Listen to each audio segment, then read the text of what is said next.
Welcome back. What happens if oil does not stop completely but becomes less and difficult to get? That is the situation we are starting to see now. No more oil, not completely gone, but not enough for everyone. That is the fear slowly building now. Because the system that supplies oil and gas to the world has just been hit, Israel carried out a strike on Iran's South Pars gas field, the largest gas field in the world. This is not a small target. This is one of the biggest energy sources on the planet. The moment this attack happened, the market reacted fast. Oil prices jumped more than 5% in a single day. Brent crude crossed around $108 per barrel. This kind of jump does not happen without fear. Because this is not just about one attack. It is about what can happen next. South Pars is located near the Persian Gulf, one of the most important energy regions in the world.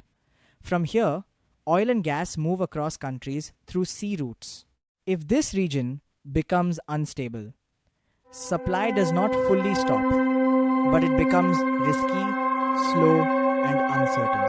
And that alone is enough to shake the system.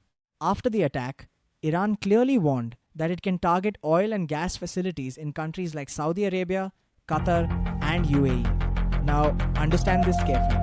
These countries are among the biggest oil exporters in the world. If their facilities are attacked, global supply can drop suddenly. And signs have already started. There were reports of missile strikes near Qatar's gas facilities. Fire was seen, even if controlled. The message is clear. Energy systems are now targets. Now the fear becomes real. Companies start thinking, should we send oil tankers into this region? Insurance costs go up. Shipping slows down. Some supply stops temporarily. And this is how shortage begins. Not because oil finished, but because it cannot move safely. Now come to India. India imports around 85% of its oil, and a major part comes from this same region. So if supply from the Middle East becomes unstable, India cannot control it. It has to adjust. Less supply coming in, more competition to buy, higher prices, and sometimes delays. Now think about daily life. Gas delivery may take more time. Some areas may face short supply for some days. People may start booking cylinders early out of fear. This creates pressure in the system. And when everyone rushes, the situation becomes worse. Small businesses feel it first. Tea stalls, street food shops, small hotels, they depend on daily gas use. If supply becomes irregular or costly, their business gets affected immediately. Now look at the bigger picture. When fuel supply becomes uncertain, transport gets affected. When transport slows, goods movement slows. When goods slow, prices increase.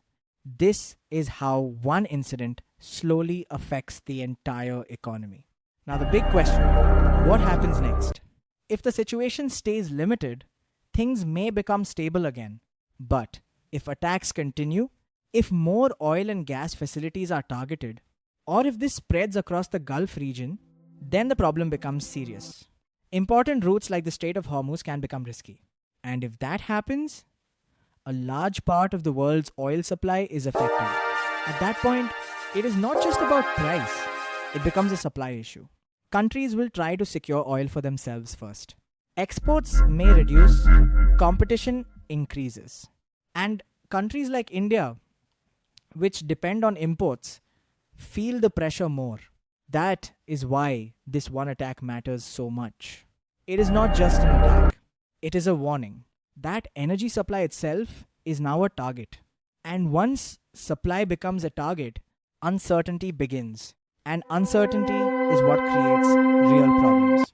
So this is not only about expensive fuel, it is about how stable the supply will remain in the coming days.